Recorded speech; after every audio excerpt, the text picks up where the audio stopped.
Pinterest is not a social media channel. It's a visual search engine with over 400 million users every month. And that's just the first reason why you should be there. Pinterest is definitely the place to be if you run a product-based business, but in the past couple of years, we saw more and more service-based businesses using Pinterest to drive traffic to their websites. So if you are a service provider or if you sell digital products, you will want to keep watching. So here's the thing, for a really long time I used Pinterest, like just for personal reasons. I had my personal account there. I would save other people's pins, just use it for research and inspiration. And then recently I started a new account for my design studio. If you don't know, I run a brand and web design studio called Roseate. I will leave the link in the description if you're interested in design services. And I want to make Pinterest my #1 source of traffic. So today I'm going to take you behind the scenes and show you how you can use Pinterest as a business and show you how I create my pins. Also, let's play a game. Take a shot every time I say Pinterest. Okay, so first I really want to share some of the reasons, just a few reasons why you should be on Pinterest. I said it before, Pinterest is not a social media channel, which also means that your content can be found for months or even years, unless you delete it, of course. And actually, pins start to gain momentum weeks after they are posted. This is also one of the reasons why Pinterest is not really the platform for sudden sales or limited time offers. It's more about templates, blog posts, services, digital products, that kind of stuff, unless you're running ads. But I haven't run ads, so we're not gonna really talk about that today. The second reason is that you don't need followers to reach a large audience. Today is January 31st, and I have around 1.7K impressions and 0 followers. And I know a lot of people out there that they have millions of monthly views, I kid you not, millions, and they have less than 1,000 followers. The third reason, and I'm gonna read this one because it's some important data. So the third reason is that 45% of people in the US with a household income over $100,000 are on Pinterest, according to their business.pinterest.com page. And 80% of weekly users have discovered a new brand or product on Pinterest, according to that same page. And also Pinterest has this amazing blog/portal dedicated to content creators and businesses, just, to help them get started. They have some information on the platform and its users, some guides, and they have their Pinterest Predicts. Pinterest Predicts is this amazing report that they release every December, I believe, where they predict what's going to trend throughout the next year. So it's not really looking back on what worked in 2022.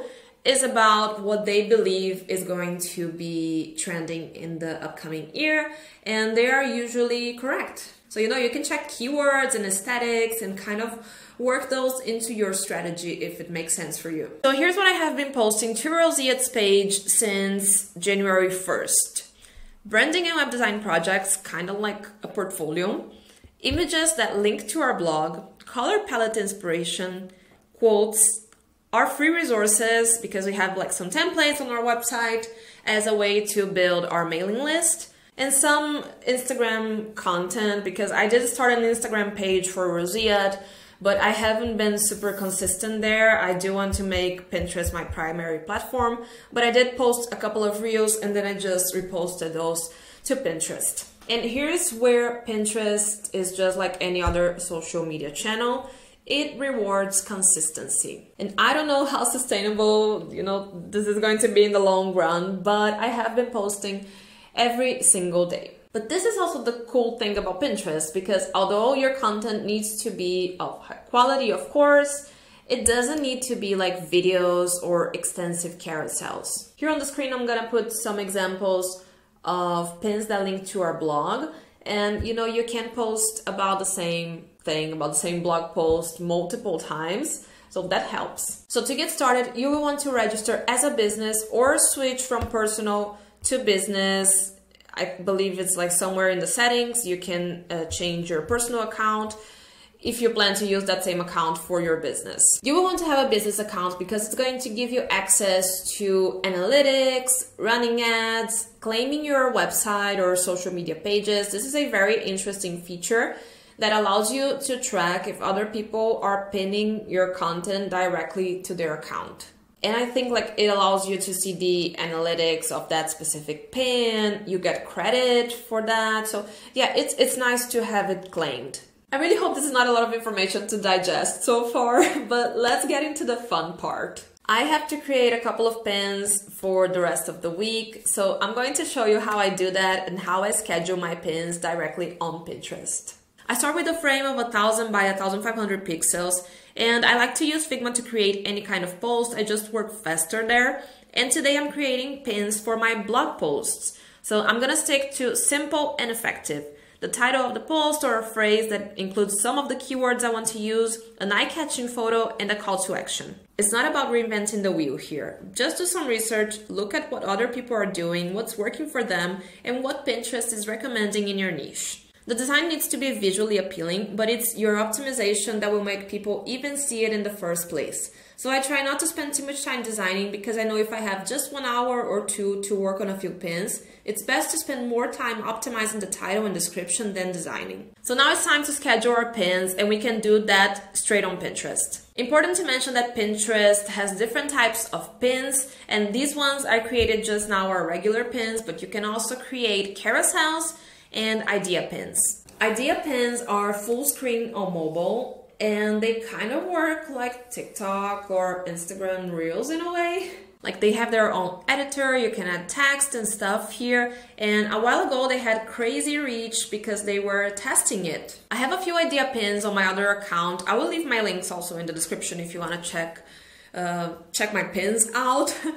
But I have these idea pins that they have over 50,000 views, and I haven't been able to get that same reach in a while. That was like a year ago or even almost 2 years ago when they just released this idea pins feature, and I haven't gotten the same reach in a while. You cannot schedule them and you cannot link them to external pages. So they aren't really like a huge part of my strategy right now. So we're going to create pin, upload our image, and here we have our boards, and I like to choose this last so I can hit publish right there. Here we have to enter the title, and that's when you will define the keywords you're targeting. And a very important tip I have to give you is that you shouldn't just add tags like Pinterest, e-commerce, sales, sell more. You want to think of it as if it were an article, very natural phrasing. So here I'm going to add the post title and something extra just because I can. We can use up to 100 characters. And then for the description, you can use up to 500 characters, but you will really want to focus on the first 80 or 90 and add your keywords right there too, finalizing with a call to action. Let's add some text for accessibility and add the page we want people to visit when they click this pin. In this case, the blog post is what makes the most sense for me, and I'll choose publish at a later date because I already have pins scheduled for a couple of days.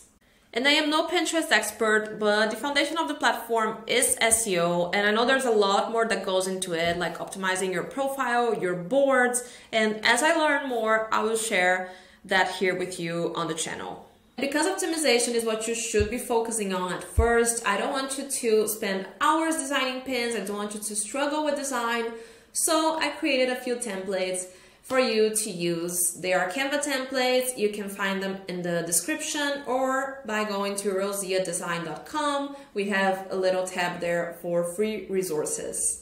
I hope you enjoyed this video. Let me know in the comments if you're already on Pinterest, if you use it to drive traffic to your website, and if you'd like to see more of this type of content here on the channel. Before you leave, don't forget to subscribe, and I will see you next week.